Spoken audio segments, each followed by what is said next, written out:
आप सबका स्वागत है आपके अपने YouTube channel Danish sir official में। जैसा कि आप लोग अपने पिछले वाले लेक्चर से देख रहे थे कि हम लोग सर्किल्स के थ्योरी पार्ट पढ़ रहे हैं। आज के लेक्चर में हम लोग अपना जो एक थ्योरी पार्ट बचा हुआ है, एक थ्योरम बचा है कंसेंट्रिक सर्किल्स का, जो आपके सामने फिगर बना हुआ है, एक्सप्लेन मैं करूंगा। उसके बाद हम लोग क्वेश्चंस लगाना शुरू करेंगे, ठीक है। उसके बाद अगले 2-3 लेक्चर्स हम लोग सिर्फ और सिर्फ क्वेश्चंस लगाएंगे अलग अलग टाइप के।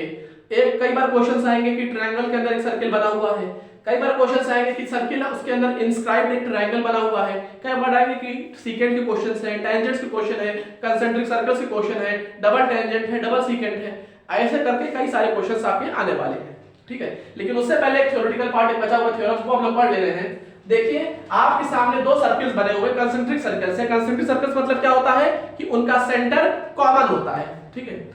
थ्योरम जो आपके सामने है वो ये है कि अगर जो छोटे वाले सर्किल का जो रेडियस होगा, ठीक है, छोटे वाले सर्किल का जो रेडियस होगा वो जब इस टेंजेंट AB पे टच करेगा, जिस पॉइंट पे P पे, जिस पॉइंट पे ये छोटे वाले सर्किल का रेडियस है OP, ये जब इस टेंजेंट AB को इस पॉइंट A पे टच करेगा, तो जिस पॉइंट A पे टच कर रहा है ना P पॉइंट पे, वो इस AB टेंजेंट का मिड पॉइंट होगा। मिड पॉइंट मतलब क्या होगा कि AB बराबर PB होगा, यानी AP equal to half of AB।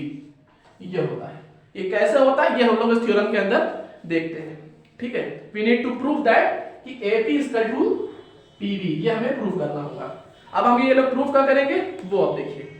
सबसे पहले आप लोग इस पॉइंट OP को ज्वाइन कर लीजिएगा। देखिए डॉटेड लाइन से इसीलिए मैंने बनाया है कि जो चीज ज्वाइन बनाई जाती कंस्ट्रक्शन, क्योंकि मैथमेटिक्स में कंस्ट्रक्शन की बहुत ज्यादा महत्व होता है, बहुत इंपॉर्टेंस होता है, तो जो कंस्ट्रक्शन मैथ्स में अलग से बनाया जाता है वो हमेशा डॉटेड लाइन से बनता है, और जो चीज पहले से दी हुई होती फिगर में वो डार्केड लाइन से बनाते हैं। उसकी वजह सिंपल सी इतनी होती कि एक डिफरेंस पता चले कि कौन सी चीज हमने बनाई है और कौन सी चीज पहले से क्वेश्चन में दी हुई थी, ठीक है। तो OP कंसिडर कर लीजिए फिगर में, पहले से फिगर में दिया नहीं रहेगा, OP कंसिडर कर लीजिए, ठीक है। OP करने के बाद आपने ये देखा कि सेंटर सर्किल है, ये है छोटा वाला सर्किल है C2 और बड़ा वाला सर्किल है C1। आपने ये देखा कि AB एक टेंजेंट है पॉइंट P पे, किस सर्किल के लिए, सर्किल C2 के लिए, ठीक है। AB एक टेंजेंट है पॉइंट P पे सर्किल C2 के लिए। उसके बाद आप क्या देखेंगे, आपने थ्योरम 1 और थ्योरम 2 में कुछ चीजें पढ़ी होगी। क्या पढ़ी थी थ्योरम 1 और थ्योरम 2 में? थ्योरम 1 और थ्योरम 2 में आपने ये पढ़ा था कि जब भी सेंटर से कोई रेडियस आता है पॉइंट पे, मतलब उस टेंजेंट को टच करता है उसी पॉइंट पे, तो वो परपेंडिकुलर होता है, मतलब जो आपका रेडियस होता है उस टेंजेंट AB के परपेंडिकुलर होता है। हम ये चीज जानते हैं, हमने थ्योरम 1 और थ्योरम 2 में पढ़ा है। ये चीज हम लोग थ्योरम 1 और थ्योरम 2 में पढ़ चुके हैं कि OP is perpendicular to AB। ये हम चीजें पढ़ चुके हैं, ठीक है। अब क्योंकि OP AB के परपेंडिकुलर है तो ये हम बोल सकते हैं कि P जो है is mid point of AB, क्योंकि OP AB के परपेंडिकुलर है। परपेंडिकुलर नहीं बल्कि परपेंडिकुलर बाइसेक्टर हम बोल सकते हैं, एक तरह से परपेंडिकुलर बाइसेक्टर का काम करता है। परपेंडिकुलर बाइसेक्टर और परपेंडिकुलर होने में दो अलग अलग फर्क होते हैं। मैं बताता हूं फर्क कैसे है। जैसे कि ये एक लाइन है, ये यहां पे बना दिया, सॉरी ये आपने बना दिया, तो ये तो परपेंडिकुलर हो गया, लेकिन ये परपेंडिकुलर बाइसेक्टर हो गया। क्यों? क्योंकि परपेंडिकुलर तो उस पूरी लाइन में कहीं भी बन सकता है, लेकिन परपेंडिकुलर बाइसेक्टर कहां होता है, उस लाइन के एकदम मिड में, ठीक है। क्योंकि ये पॉइंट जो हो जाएगा, ये पॉइंट, ये पूरी लाइन का मिड पॉइंट हो जाएगा, ठीक है। तो OP क्योंकि AB के परपेंडिकुलर होगा, ये हमने थ्योरम 1 और थ्योरम 2 के अंदर पढ़ा था, तो उस वजह से थ्योरम, उस चीज से हम लोग ये नहीं निकाल लिया कि OP is perpendicular to OB से कि हमारा जो P है वो लाइन AB का मिड पॉइंट होगा, क्योंकि OP बाइसेक्टर बन जाएगा AB के लिए, AB के लिए बाइसेक्टर बन जाएगा। कैसे?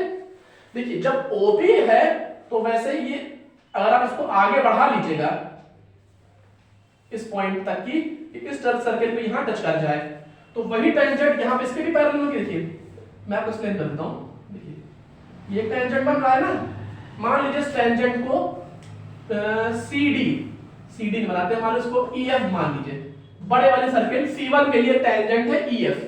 आप आराम से देख के बता सकते हैं कि AB is parallel to EF। ठीक है। तो अगर हम OP को आगे प्रोड्यूस करें इस पॉइंट को, उस पॉइंट को Q मान लें, तो OQ is perpendicular to EQ, ठीक है। OQ is perpendicular to EF, ठीक है। तो ये सिंपल सी ये सर्कल टेंजेंट का रूल होता है कि अगर रेडियस टेंजेंट के परपेंडिकुलर है तो वो रेडियस उस टेंजेंट का परपेंडिकुलर बाइसेक्टर भी होगा, ठीक है। अगर रेडियस टेंजेंट के परपेंडिकुलर है तो रेडियस टेंजेंट का परपेंडिकुलर बाइसेक्टर होगा, ये कंफर्म होता है, ठीक है। अब क्योंकि परपेंडिकुलर बाइसेक्टर होगा, इसका मतलब OP is perpendicular to AB, यानी P is the mid point of AB, यानी AP is equal to PB। यही हमें प्रूव करना था, यानी AP is half of AB। यही आपका थ्योरम नंबर 5 था जो आपको इसके अंदर प्रूव करना था, ठीक है। अब इसी थ्योरम के साथ हम लोग का थ्योरेटिकल पार्ट तो खत्म हो जाता है। अब इसी हम लोग वीडियो में आगे चल के हम लोग न्यूमेरिकल पार्ट की तरफ बढ़ेंगे, ठीक है। तो पहले आप लोग नोट कर लीजिए उसको अच्छे से, ठीक है। नोट करने के बाद आप लोग को बताया जाएगा कि आगे क्या था। नोट करिए आप लोग।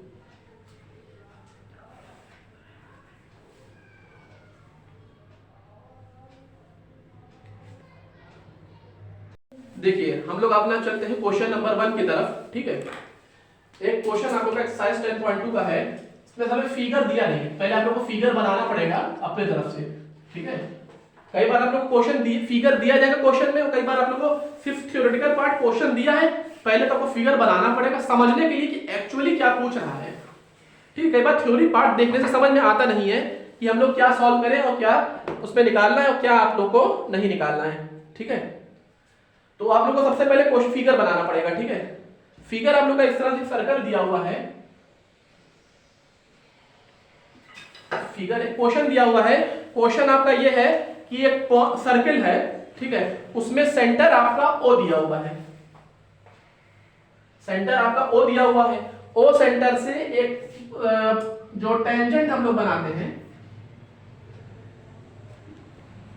जैसे नॉर्मली लोग टेंजेंट बनाते नहीं है, देखिए आप लोग का दिया हुआ है ये पॉइंट O है, ये आपका पॉइंट दिया हुआ है, इसको X मान लीजिए, इसको P मान लीजिए, इसको Q मान लीजिए, ठीक है। इसको Q मान लीजिए और इसको मान लीजिए आप लोग पॉइंट, इसको पॉइंट Y मान लीजिए, ठीक है। अब आपका क्या क्या दिया हुआ वो देखिए। इसमें आप लोग का दिया हुआ है कि टेंजेंट जो दिया हुआ है 24 सेंटीमीटर, यानी PQ की लेंथ आपकी दी हुई है 24 सेंटीमीटर, मतलब PQ नहीं, XY जो है आपका दिया हुआ है वो 24 सेंटीमीटर दिया हुआ है। XY आपका 24 सेंटीमीटर दिया हुआ है। आगे क्या दिया हुआ है, OQ, OQ दिया हुआ है 25 सेंटीमीटर, ठीक है।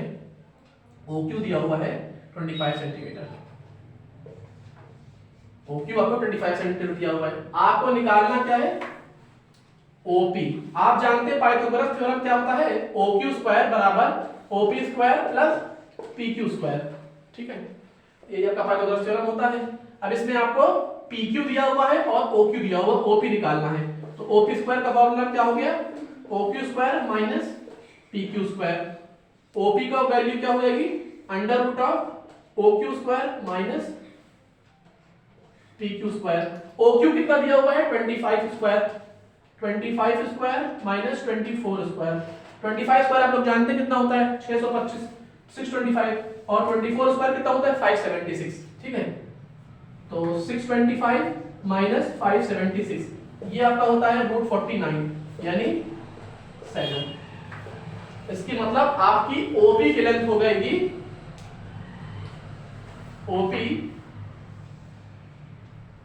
OP की लेंथ हो जाएगी आपकी 7 सेंटीमीटर, यानी ऑप्शन नंबर कौन सा होगा, A, ठीक है। इसको नोट करिए जल्दी से आप लोग।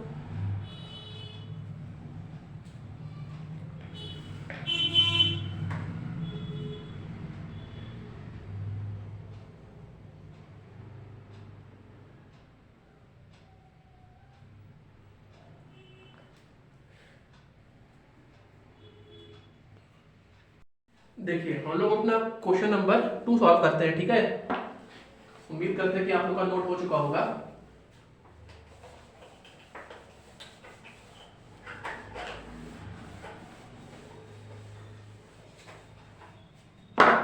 देखिए इसमें हम लोग का फिगर पहले से ऑलरेडी दिया हुआ है, ठीक है।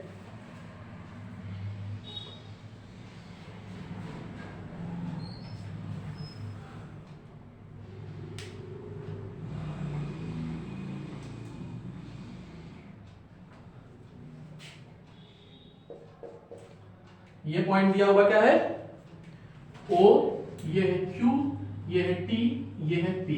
आपको क्या निकालना है, एंगल POQ दिया हुआ है 110 डिग्री, आपको निकालना है एंगल PTQ, ये निकालना है।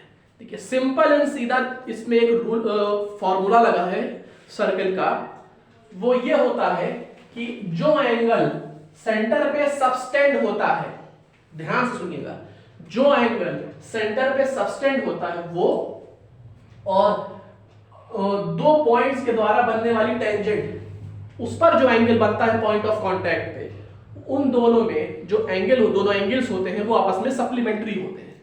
कैसे बोलिए, जैसे ये फिगर बना हुआ है, मान लीजिए ये 110 ना दिया है, कुछ देर के लिए मान लीजिए कि ये 110 नहीं दिया हुआ है, ठीक है। तो जो आपका एंगल POQ होगा ना, प्लस एंगल PTQ, ये आपका 180 डिग्री होगा। ये आपका फॉर्मूला होता है, इसको आप लोग चाहे तो नोट कर लीजिए। Angle POQ plus angle PTQ, angle subtend on the circle और angle subtending on the point of contact of two different tangents, वो आपका 180 डिग्री होता है, यानी आपस में सप्लीमेंट्री होते हैं एक दूसरे के। ये फॉर्मूला होता है। अब इसी फॉर्मूले में इसको पुट कर दीजिए, 110 दिया हुआ है यानी 110 degree plus angle PTQ equal to 180, यानी therefore angle PTQ equal to 180 minus 110 equal to 70 degree. Simple and sweet इस क्वेश्चन का, ठीक है।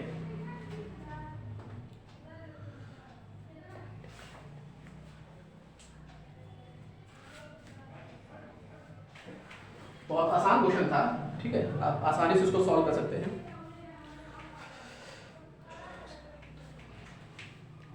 हुआ आप लोग का। अब अगला जो क्वेश्चन है आप लोग का वो इसी टेंजेंट पे है, ठीक है, मतलब इसी उस पे है, क्वेश्चन पर है, इस पे है। आप उसका चलो अपना अलग फिगर बना लेते हैं। उम्मीद करते हैं कि आप लोग जल्दी से इसका नोट कर चुके होंगे, ज्यादा बड़ा क्वेश्चन नहीं था ये, ठीक है।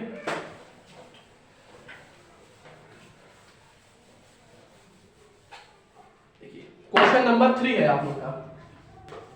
क्वेश्चन नंबर 3 आप लोग को जो दिया हुआ है वो ये दिया हुआ है कि दो टेंजेंट्स हैं PA और PB, एक पॉइंट P से एक सर्किल पे जिसका सेंटर O है। PA और PB दो सर्किल्स हैं एक पॉइंट पे P टू अ सर्किल। ये मान लेते हैं कि जैसे ये एक सर्किल है,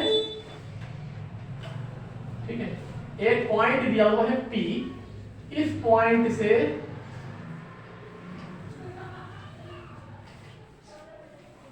एक का सर्किल बना लीजिए, ठीक है, ये मान लीजिए पॉइंट P है, ये कैसे सर्किल, एक टेंजेंट है, एक टेंजेंट ये है, इसको पॉइंट A, ये है पॉइंट B। आगे क्या दिया हुआ है, are inclined to each other at an angle 80 degree, ये एंगल दिया हुआ है 80 डिग्री, ठीक है। आपको क्या निकालना है, एंगल POA, सेंटर है ये, ठीक है, आपको ये O दिया हुआ है, POA निकालना है, यानी ये है आपको POA, आपको ये वाला हिस्सा निकालना है जो ये दिया हुआ है, डबल लाइन से बने, आपको निकालना है एंगल POA, ठीक है। और दिया क्या हुआ है, एंगल APB 80 डिग्री। इतनी चीजें आप लोगों को दी हुई है, आपको एंगल POA निकालना है, ठीक है। इसमें भी वही रूल लगेगा जो क्वेश्चन नंबर 2 पे हमने लगाया था। अब बगैर सॉल्व किए क्या आपको मैं उम्मीद ये करूं आपसे कि आप इसका आंसर बता पाइएगा या नहीं बता पाइएगा। चलिए बताइए इसका आंसर क्या होगा, बताइए।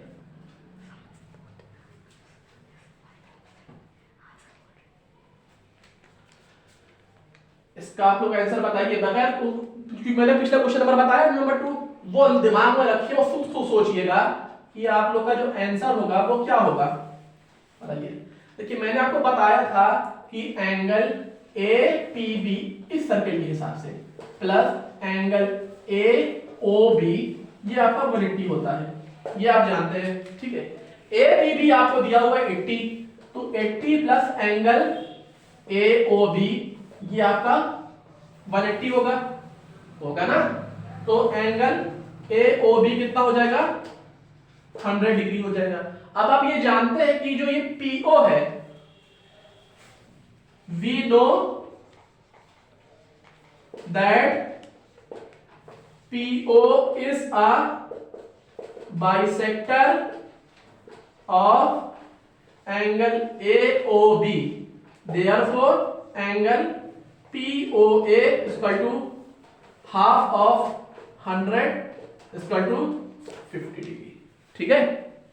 यानी ऑप्शन नंबर आप लोग का ए। जल्दी से बंद करिए इसको। सिंपल सा क्वेश्चन था कि आपको ये पता था कि वो 80 डिग्री है तो ये 100 डिग्री होगा।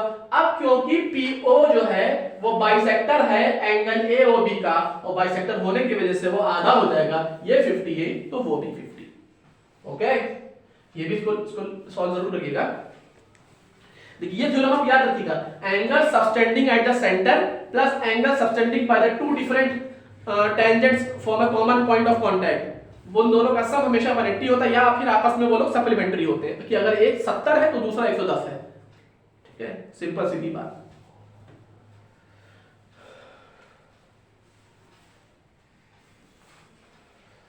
अब इसके बाद जो आप लोग के क्वेश्चंस आगे आने वाले हैं वो आप लोग के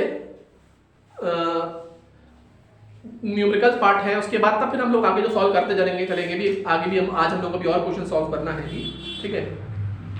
देखिए अभी इस एक्सरसाइज में एनसीईआरटी के हिसाब से अब आगे जो क्वेश्चंस आ रहे हैं वो आपके प्रूफ वाले हैं, लेकिन प्रूफ वाले अभी हम लोग थोड़ा सा रुकते हैं उसकी तरफ। अभी हम लोग और न्यूमेरिकल पार्ट के क्वेश्चंस को सॉल्व करेंगे, ठीक है। प्रूफ हम लोग एकदम आखिरी में करेंगे ताकि उस पर हम लोग आसानी से, क्योंकि एक एक क्वेश्चन को सॉल्व करने में थोड़ा सा वक्त लगेगा, समय लगेगा, आज आपको टाइम देना पड़ेगा उनके पीछे, ठीक है।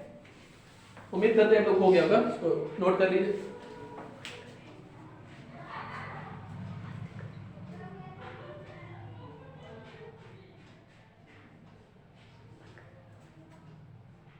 देखिए अब हम लोग जो क्वेश्चंस आगे करने वाले हैं, अभी तक हम लोग क्वेश्चन टेंजेंट्स कर रहे थे, ठीक है। अब हमें जो क्वेश्चंस आगे करना है वो थोड़े से कोसेंट्रिक सर्कल्स के सवाल आने वाले हैं। कोसेंट्रिक सर्कल्स के आने वाले हैं, या सर्कल्स इंस्क्राइब्ड इन ट्रायंगल, या triangle inscribed in a circle, इस तरह क्वेश्चंस हम लोग के अब आगे आएंगे, ठीक है। एक क्वेश्चन हम लोग और सॉल्व करते हैं, जरा इसको ध्यान से देखिएगा आप लोग।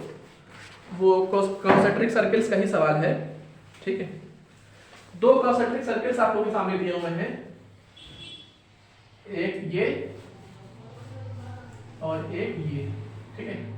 इसका रेडियस है 3 सेंटीमीटर और ये रेडियस दिया हुआ है 5 सेंटीमीटर। अब आपको निकालना क्या है, देखिए find the length of the chord of the largest circle. हमारी बड़े सर्किल की कॉर्ड का लेंथ जो छोटे सर्किल को भी टच करे। पहले तो ये फिगर आप बनाइए, सोचिए सोचिए कि ऐसा बनाइए कि बड़े सर्किल का कॉर्ड छोटे सर्किल को टच करे। सोचिए सोचिए, कोसेंट्रिक सर्कल्स हैं, कॉमन सर्कल्स हैं, ठीक है। बताइए कैसे होगा। बड़े सर्किल की कॉर्ड है, ठीक है। Find the length of the chord of the larger circle which touches the smaller. तो बड़े सर्किल कॉर्ड मतलब क्या होगा, कॉर्ड क्या होती है? कॉर्ड क्या होगी जो टचेस द लार्जर सर्कल। ये देखिए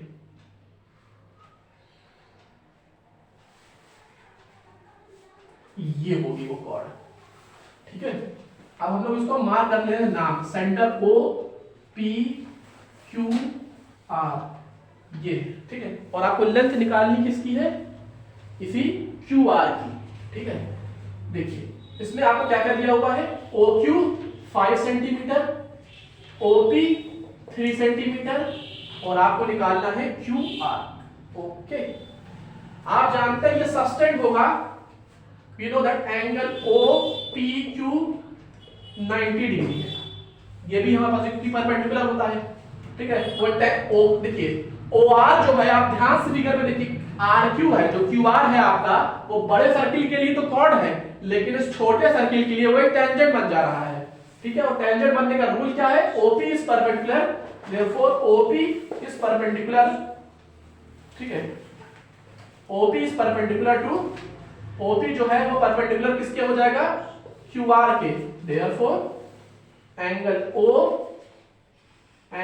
OPQ वो आपका 90 डिग्री हो जाएगा। इसलिए OQ स्क्वायर बराबर OP square plus PQ square, ठीक है। OQ स्क्वायर कितना है 5 स्क्वायर इक्वल टू OP कितना है 3 square plus PQ square, okay. ये कितना है 25 minus 9 equal to PQ square, ठीक है। तो PQ स्क्वायर हो जाएगा 16, तो PQ हो जाएगा √16 यानी 4 सेंटीमीटर। आप ये जानते हैं परपेंडिकुलर होता है और आधा होता है, यानी PQ बराबर PR होता है। हम लोगों ने थ्योरम नंबर 5 में सॉल्व किया है। we know PQ equal to PR, PQ equal to PR, therefore QR equal to 2 times of PQ, यानी इसको हम ऊपर ले आ रहे हैं, ठीक है। तो QR हो जाएगा 2 × 4 यानी 8 सेंटीमीटर, ठीक है। एक बार क्वेश्चन को फिर से लिखिएगा। OQ आपको बड़े सर्किल का रेडियस दिया हुआ था 5 सेंटीमीटर, छोटे सर्किल का रेडियस दिया हुआ था 3 सेंटीमीटर। आपको एक ऐसा कॉर्ड बनाना है जो बड़े सर्किल के लिए तो कॉर्ड हो, लेकिन छोटे सर्किल के लिए वो टेंजेंट का काम करे। इस तरह से वो फिगर बनेगा। फिगर देखते ही आपको जो बातें पता चल रही हैं वो ये है कि OP OR के परपेंडिकुलर है थ्योरम 1 थ्योरम 2 के मुकाबले में, इसलिए एंगल OPQ 90 डिग्री हो जाएगा। पाइथागोरस थ्योरम निकालिए, उससे आपको PQ मिल जाएगा जो कि है 4 सेंटीमीटर। हम ये जानते हैं थ्योरम नंबर 5 के हिसाब से कि PQ बराबर PR होता है। आप क्योंकि जो PQ है वही PR है, इसलिए QR की लेंथ कितनी हो जाएगी 2 times of PQ। 2 times of PQ मतलब 2 × 4, 2 × 4 मतलब 8 सेंटीमीटर QR की लेंथ आ गई कॉर्ड की। समझे आप लोग? देखिए अब अगला जो क्वेश्चन आप लोग का है, इससे पहले इसके बाद वो आप लोग का दिया हुआ है एक इंस्क्राइब्ड क्वेश्चन है, मतलब एक ट्रायंगल है उसके अंदर आप लोग का एक सर्कल इंस्क्राइब्ड है, ठीक है, जो कि हम लोग का बेसिकली आज का लास्ट क्वेश्चन रहेगा, ठीक है। और उसके बाद हम लोग कल मतलब अगले लेक्चर में हम लोग फिर से कुछ न्यूमेरिकल क्वेश्चन सॉल्व करेंगे। उसके बाद जो हमारा लेक्चर होगा यानी बेसिकली लेक्चर 5 या लेक्चर 6 वो हम लोग का इस चैप्टर का लास्ट लेक्चर होगा। लास्ट तो नहीं होगा, उसमें हम लोग आप क्वेश्चन सॉल्व आप लोग के प्रूफ वाले क्वेश्चन सॉल्व करेंगे जो प्रूविंग होते हैं, जो थोड़े से लंबे और डिफिकल्ट आप लोग के लिए सवाल आ सकते हैं, ठीक है। बहुत से बच्चे एक सवाल और पूछते थे, मैं उसके बारे में वीडियो के एंड में डिस्कस करता हूं। पहले इस क्वेश्चन को नोट करिए, ठीक है, तब ताकि आखिरी क्वेश्चन बताता हूं।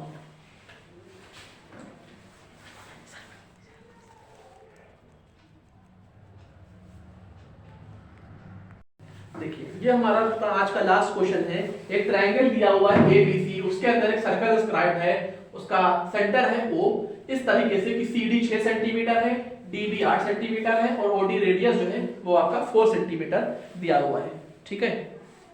आपको निकालना क्या है, इस पूरे ट्रायंगल के तीनों साइड्स निकालने हैं ABC। अब आप सोचिए कि आपको ये कैसे लिखेंगे, गेस करिए। उसके लिए आप लोगों को CD पता है और DB पता है, ठीक है।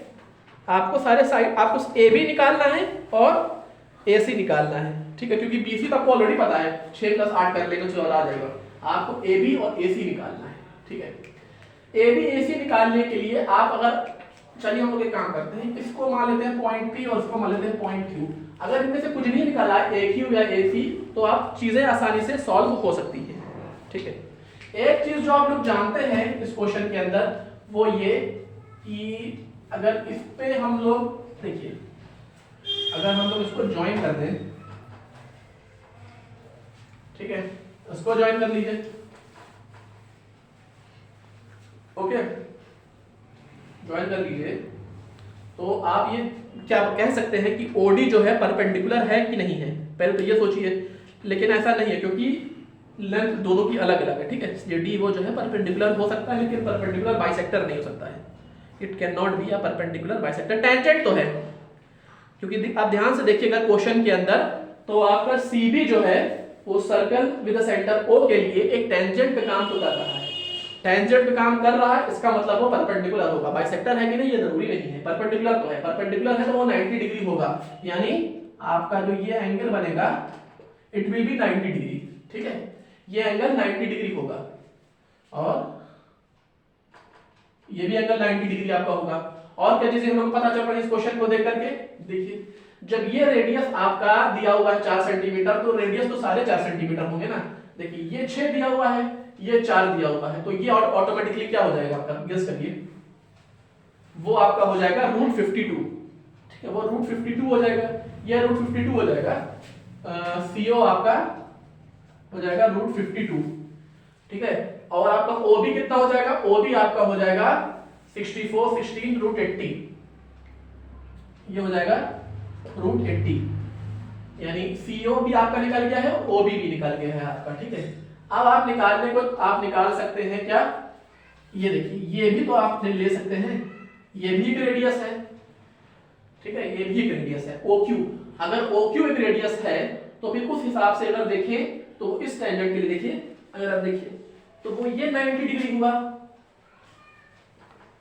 ये 90 डिग्री हुआ। अब उस केस में अगर हम लोग देखेंगे ध्यान से, तो उल्टा को देखना पड़ेगा, तो आपका हाइपोटेन्यूज ये बन जा रहा है OC। ठीक है, वो √52 का √52 का स्क्वायर क्या हो जाएगा 52, और OQ कितना है 4 सेंटीमीटर, तो 52 - 16 कितना होता है? 52 - 16 कितना होता है जल्दी बताइए आप लोग। 52 - 16, 52 - 16 होता है 36 यानी 6 सेंटीमीटर, यानी ये 6 सेंटीमीटर आपका हो जाएगा। ठीक है, ऐसे इधर अगर हम आए इस तरफ तो √80 80 माइनस 16, 80 माइनस 16 कितना होता है 64, यानी ये कितना हो जाएगा 8 सेंटीमीटर। ये 6 सेंटीमीटर होगा, ये 8 सेंटीमीटर। देखिए मैं मुंह जबानी क्वेश्चन आपको सॉल्व करा दूं, मैं अभी थ्योरेटिकल इस क्वेश्चन को बताता हूं। ठीक है, ये 6 सेंटीमीटर, ये 8 सेंटीमीटर। अब फिर से आप इधर आइए इस क्वेश्चन की तरफ, रेडियस बनाइए। ठीक है, ये रेडियस आपने बनाया, ये भी रेडियस होगा आपका। अगर अब ये रेडियस होगा, ठीक है, तो देखिए ये 6 सेंटीमीटर हो गया और ये 8 सेंटीमीटर हो गया। अब ये 6 है, ये 8 है। ठीक है, अब देखिए, अब या तो ये 8 होगा या ये 6 होगा, या कुछ और भी लेंथ इसकी हो सकती है। देखिए, और आप क्या कर सकते हैं इसके इस सर्कल के साथ, बताइए, और सर्कल के साथ आप क्या कर सकते हैं? यस करिए। कुछ और आपको दिया ही नहीं इस क्वेश्चन के अंदर जिससे आप सॉल्व करें। ये आपको दिया तो नहीं कि वो पॉइंट ऑफ कांटेक्ट आपका जो होगा वो सेंटर है कि नहीं है, क्योंकि जब D नहीं है तो वो भी नहीं है, वो भी चीज सेम है। हाँ, एक चीज जो आपको देख के बता सकते हैं वो ये कि ये 8 है, यानी PB लेंथ 8 है। तो अगर हम पॉइंट P को और पॉइंट D को ज्वाइन कर दें, पॉइंट P को पॉइंट B को हम ज्वाइन कर दें, तो हमें ट्रायंगल मिल रहा है, ट्रायंगल PBD, जिसमें आप लोग का PB और BD ये दोनों कॉमन लेंथ है। ये भी 8 है और ये भी 8 सेंटीमीटर है। वो ट्रायंगल कौन सा होता है? Isosceles triangle. आइसोसेलेस ट्रायंगल का एक और रूल होता है कि बेस एंगल्स भी इक्वल होते हैं, यानी ये 90 है तो ये 45, ये 45। बच्चा जी 45 है, तो यानी 45 कितना हो जाएगा? 45 कितना होता है 90, वो 90 है तो ये 90, ये 90 है तो ये 45, ये 45, यानी आपका देखिए ये 8 है ना, तो ये एंगल बराबर होगा और ये एंगल बराबर होगा। इस केस में आपका अगर हम लोग इस तरफ से बढ़े, इस ट्रायंगल में देखिए, तो वो तो रूल यहां पे भी फिट आता है, यानी CQ बराबर CD दिया हुआ है, तो उसमें भी ये रूल आ जाएगा कि ये एंगल आपका और ये एंगल, ये दोनों भी बराबर है। अब क्योंकि ये दोनों एंगल बराबर है तो ये भी तो एंगल आपका आइसोसेलेस आ रहा है, तो ये भी आपका 45 जरूरी नहीं आ जाए, ठीक है, अगला दोनों एंगल्स बराबर आपके होंगे। ठीक है, ये दोनों एंगल्स बराबर होंगे। अब देखिए क्वेश्चंस आपका बहुत ज्यादा वो हो जा रहा है, इसको मैं एक बार बताता हूं फिर से, देखिए। ठीक है, एक काम करता हूं, मैं ये क्वेश्चन आप लोगों के लिए होमवर्क छोड़ के रखता हूं, इस क्वेश्चन को आप लोग सॉल्व करके मुझे बताइएगा। ठीक है,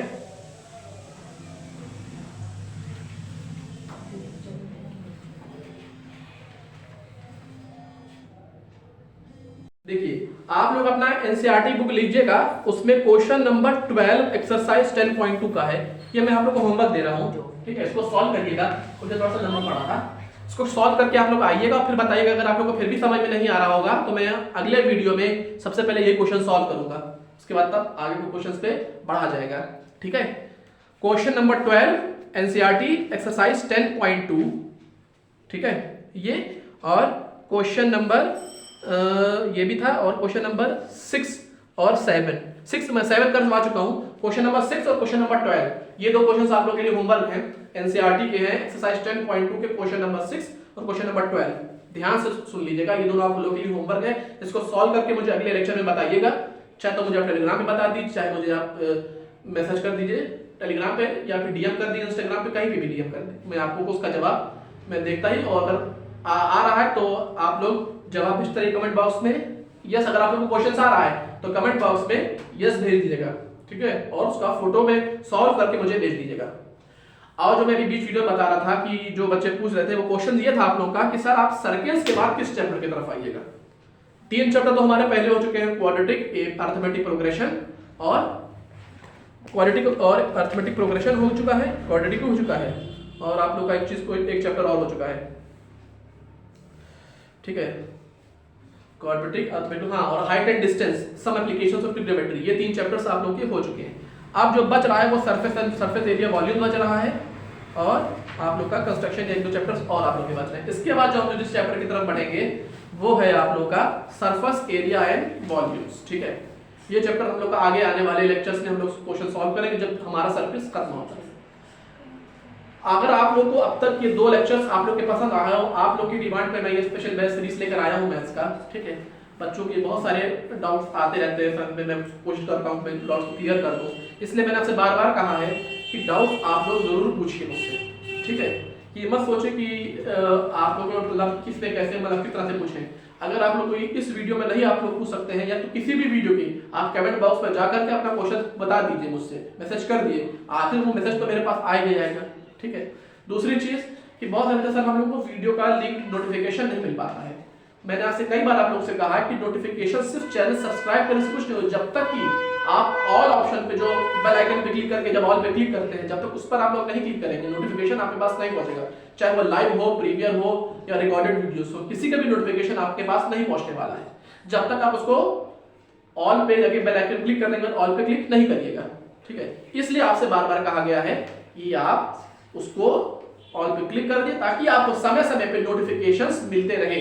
जैसे पिछले 2 वीडियोस के मिलते हैं, इसके भी मिलते रहे। जैसे आप लोगों ने हमारे पिछले एक और न्यूज़ आप लोगों को प्रोवाइड करनी थी कि आप लोग के असीम समर्थन के कारण मैंने इसी के साथ एक पैरेलल चैनल खोला है रजा फैमिली ब्लॉग्स के नाम से, जिसपे आप लोगों को मेरे लाइफ से रिलेटेड ब्लॉग्स आप लोगों को मिलते रहेंगे वक्त वक्त पे, कि जैसे कि क्या क्या मैं करता रहता हूँ, बिहाइंड द सीन्स वीडियोस इस चैनल पर, रिकॉर्डिंग के पीछे मैंने शुरुआत से कैसे आज तक काम किया है, और भी जो हम लोग के चीजें हैं कि फैमिली में जो भी आपके सेलिब्रेशंस होते रहते हैं, फेस्टिवल्स हैं, इन सब से रिलेटेड ब्लॉग जो है वो आप लोग उस चैनल में भी मिलेंगे। उसका लिंक मैं आपको कोशिश करूंगा प्रोवाइड करने की, और लिंक मैं आपको अगले वीडियो के डिस्क्रिप्शन बॉक्स में जरूर दे दूंगा। जैसे आप लोग ने मेरे इस चैनल को प्यार दिया है, दानिश सर ऑफिशियल चैनल को पिछले 1.5 साल से, वैसे आप लोग उसको भी समर्थन जरूर दीजिएगा। ठीक है, उम्मीद करता हूँ कि आपको आज का वीडियो पसंद आया हो। चैनल को सब्सक्राइब करना मत भूलिएगा, और वीडियो को अच्छा लगे तो लाइक जरूर करिएगा। Thank you.